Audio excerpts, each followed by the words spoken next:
एक बार लोमश जी ने श्री नारद जी से पूछा, आप कहाँ से आ रहे हैं?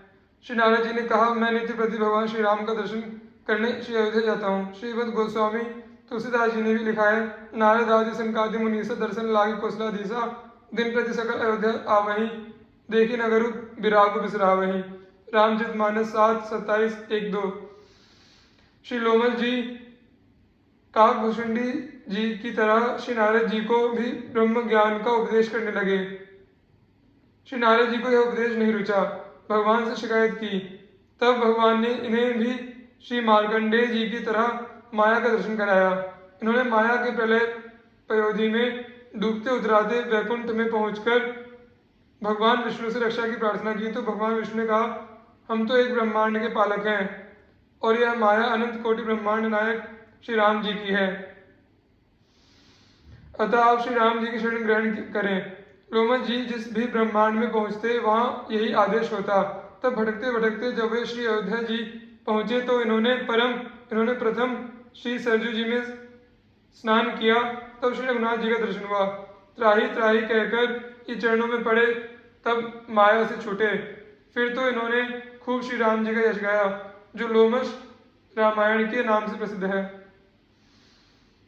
श्री भृगु जी, भृगु ब्रह्मा जी के मानस पुत्रों में से एक है। ये एक प्रजापति भी है। चाक्षुष मनवंतर में इनकी सप्तर्षियों में गणना होती है। इनकी तपस्या का अमित प्रभाव है। दक्षी कन्या ख्याति को इन्होंने पत्नी रूप से स्वीकार किया था। उनसे धाता विधाता नाम के 2 पुत्र और श्री नाम की एक कन्या हुई। इन्हीं श्री का पाणी ग्रहण भगवान नारायण ने किया था। इनके और बहुत से संतान हैं जो विभिन्न मनवंतरों में सप्तर्षि हुआ करते हैं। वाराह कल्प के 10वें द्वापर में महादेव ही भृगु के रूप में अवतीर्ण होते हैं। कहीं कहीं स्वयंभू मनवंतर के सप्तर्षियों में भी भृगु की गणना है। सुप्रसिद्ध महर्षि च्यवन इन्हीं के पुत्र हैं। इन्होंने अनेकों यज्ञ किए कराए हैं और अपनी तपस्या के प्रभाव से अनेकों संतान प्रदान की है। ये श्रावण और भाद्रपद 2 महीनों में भगवान सूर्य के रथ पर निवास करते हैं। प्रायः सभी पुराणों में महर्षि भृगु की चर्चा आई है। उसका अशेषतः वर्णन तो किया ही नहीं जा सकता। हाँ, उनके जीवन की एक बहुत प्रसिद्ध घटना जिस कारण सभी भक्त उन्हें याद करते हैं, यह यहाँ दी जा रही है। एक बार सरस्वती नदी के तट पर ऋषियों की बहुत बड़ी परिषद बैठी थी। उसमें यह विवाद छिड़ गया कि ब्रह्मा, विष्णु और महेश इन तीनों में कौन बड़ा है। इसका जब कोई संतोषजनक समाधान नहीं हुआ, तब इस बात का पता लगाने के लिए सर्वसम्मति से महर्षि भृगु ही चुने गए। ये पहले ब्रह्मा की सभा में गए और वहां अपने पिता को न तो नमस्कार किया और न स्तुति की। अपने पुत्र की इस अवहेलना को देखकर ब्रह्मा के मन में बड़ा क्रोध आया, परंतु उन्होंने अपना पुत्र समझकर इन्हें क्षमा कर दिया, अपने क्रोध को दबा लिया। इसके बाद ये कैलाश पर्वत पर अपने बड़े भाई रुद्रदेव के पास पहुंचे। अपने छोटे भाई भृगु को आते देखकर आलिंगन करने के लिए बड़े प्रेम से आगे बढ़े, परंतु भृगु ने यह कहकर कि तुम उन्मार्गगामी हो,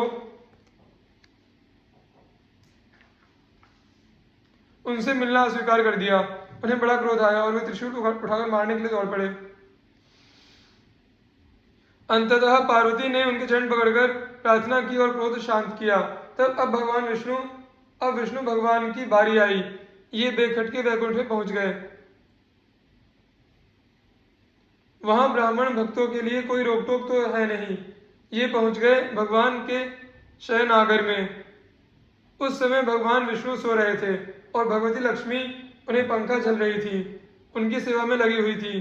इन्होंने बेधड़क वहां पहुंचकर उनके वक्षस्थल पर एक लात मारी। तुरंत भगवान विष्णु अपनी शैया पर से उठ गए और इनके चरणों पर अपना सिर रखकर नमस्कार किया और कहा, भगवान आइए आइए, विराजिए। आपके आने का समाचार न जानने के कारण ही आपके स्वागत से वंचित रहा। क्षमा कीजिए। कहाँ तो आपके कोमल चरण और कहाँ यह मेरी वज्र कर्कश छाती। आपको बड़ा कष्ट हुआ। यह कहकर उनके चरण अपने हाथों दबाने लगे। उन्होंने कहा, ब्राह्मण देवता, आज आपने मुझ पर बड़ी कृपा की। आज मैं कृतार्थ हो गया। अब ये आपके चरणों की धूलि सर्वदा मेरे हृदय पर ही रहेगी। कुछ समय बाद महर्षि भृगु वहां से लौटकर ऋषियों की मंडली में आए और अपना अनुभव सुनाया। इनकी बात सुनकर ऋषियों ने एक स्वर से यह निर्णय किया कि जो सात्विकता के प्रेमी हैं उन्हें एकमात्र भगवान विष्णु का ही भजन करना चाहिए। महर्षि भृगु का साक्षात भगवान से संबंध है। इनकी स्मृति हमें भगवान की स्मृति प्रदान करती है। श्री दालभ्य जी। विप्रवर श्री दालभ्य जी ने भगवान श्री दत्तात्रेय जी से भक्ति योग की शिक्षा पाई थी। इनकी साधना से संतुष्ट होकर भगवान श्री हरि ने दर्शन दिया था। इन्होंने धर्म ज्ञान वैराग्य भक्ति प्रतिपादक संहिता ग्रंथ का प्रणयन किया था, जिसे दालभ्य संहिता कहते हैं। इनकी परम भागवतों में गणना की जाती है, यथा प्रहलाद, नारद, पराशर, पुंडरीक, व्यासाम, बरीश, शुक, शौनक, भीष्म, दालभ्यान, रुक, मांगदार्जुन, वशिष्ठ, विभीषण, दीनेतानहम परम भागवतान नमामि।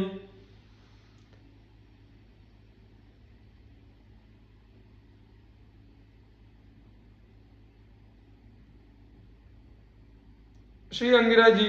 महर्षि अंगिरा भी ब्रह्मा की एक मानस पुत्र और प्रजापति हैं। इनकी तपस्या और उपासना इतनी तीव्र थी कि इनका तेज और प्रभाव अग्नि की अपेक्षा भी अधिक बढ़ गया। उस समय अग्निदेव भी जल में रहकर तपस्या करते थे। जब उन्होंने देखा कि अंगिरा के तपोबल के सामने मेरी तपस्या और प्रतिष्ठा तुच्छ हो रही है, तब बड़े संताप और ग्लानि के साथ वे महर्षि अंगिरा के पास आए। महर्षि अंगिरा ने उनके विषाद का अनुभव करके कहा, आपके संताप होने का कोई कारण नहीं है, आप बड़ी प्रसन्नता के साथ लोगों का कल्याण करें। अग्नि ने गिड़गिड़ाकर कहा, मेरी कीर्ति नष्ट हो रही है, अब मुझे कोई अग्नि कहकर सम्मान नहीं करेगा। आप प्रथम अग्नि हैं और मैं द्वितीय अग्नि हूँ। उस समय महर्षि अंगिरा ने कहा, आप अग्नि के रूप में देवताओं को भोजन पहुँचाएं और स्वर्ग चाहने वालों को उनका मार्ग बताएं तथा अपनी दिव्य ज्योति द्वारा मुमुक्षुओं का अंतःकरण शुद्ध करें। मैं आपको पुत्र के रूप में वर्ण करता हूँ। अग्निदेव ने बड़ी प्रसन्नता के साथ उनकी बात स्वीकार की और बृहस्पति नाम से उनके पुत्र के रूप में प्रसिद्ध हुए। कहीं कहीं ऐसी कथा भी आती है कि अंगिरा अग्नि के पुत्र हैं। यह बात कल्प भेद में ही बन सकती है। इनकी पत्नी दक्ष प्रजापति की पुत्री स्मृति थी, जिनसे अनेकों पुत्र और कन्याएं उत्पन्न हुई।